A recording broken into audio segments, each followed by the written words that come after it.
Isang mapagpalang araw sa ating lahat. Ako ang inyong lingkod, Elijah Ponchon Mendez, at welcome sa ating daily devotions. Ang ating verse for the day ay nasa Exodo, chapter 34, verse 14. Sinasabi dito na, "Huwag kayong sasamba sa ibang Diyos sapagkat akong si Yahweh ay mapanibughuing Diyos." Ang paninibugho ng Diyos, bagamat tila kabalintunaan sa modernong mga interpretasyon, ay aktwal na pagpapakita ng kanyang banal at matuwid na pangako sa pagprotekta sa kanyang kaluwalhatian, kanyang bayan at kanyang tipan. Ang paninibugho ng Diyos sa mga relihiyosong konteksto, lalo na sa konteksto ng relasyon sa pagitan ng Diyos at sangkatauhan, ay kadalasang binibigyan kahulugan bilang masigasig na pangako sa kanyang mga tao at kanyang tipan, sa halip na isang negatibo, tulad ng tao na inggit. Ang paninibugho ng Diyos ay hindi isang mapanirang damdamin.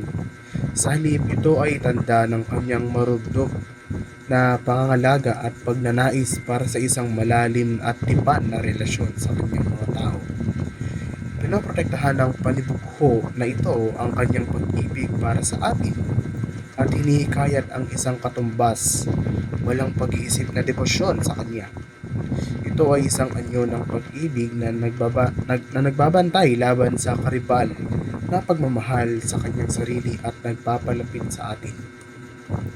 Ang pag-uukol ng sarili sa Diyos lamang ay nangangahulugan ng pag-alalay ng buhay sa isang relasyon sa Diyos, paglalagay sa Kanya ng higit sa lahat, at pagbibigay prioridad sa espiritual na paglago at koneksyon sa Kanya.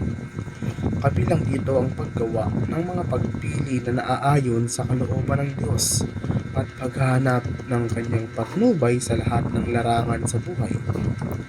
Ang pagnanais sa Diyos na higit sa kayamanan at prestiyo ng pamilya ay nangangahulugan ng pagbibigay prioridad sa espiritual na koneksyon sa banal kaysa sa makamundong pag-aari at katayuan sa lipunan. Kabilang dito ang pagkilala na ang tunay na katuparan at kaligayahan ay nagmumula sa isang relasyon sa Diyos, hindi sa material na mga pakinabang o pagkilala sa lipunan. Ang pagwawasak sa mga idolo at anumang bagay na pumapalit sa Diyos sa isang komplikadong may teolohiko at praktikal na mga implikasyon. Ito ay madalas na binibigyang kahulugan sa loob ng kontekstong relihiyon, partikular na sa Kristyanismo at iba pang mga pananampalatayang Abrahamiko, bilang panawagan na unahin ang pananampalataya sa Diyos higit sa lahat. Kabilang dito ang pagkilala at pagtanggi sa anumang bagay, tao o ideya na pumapalit sa Diyos sa buhay ng isang tao. Muli, ako ang inyong lingkod, Elijah Ponchon Mendez, at dito na nagtatapos ang aking daily devotions.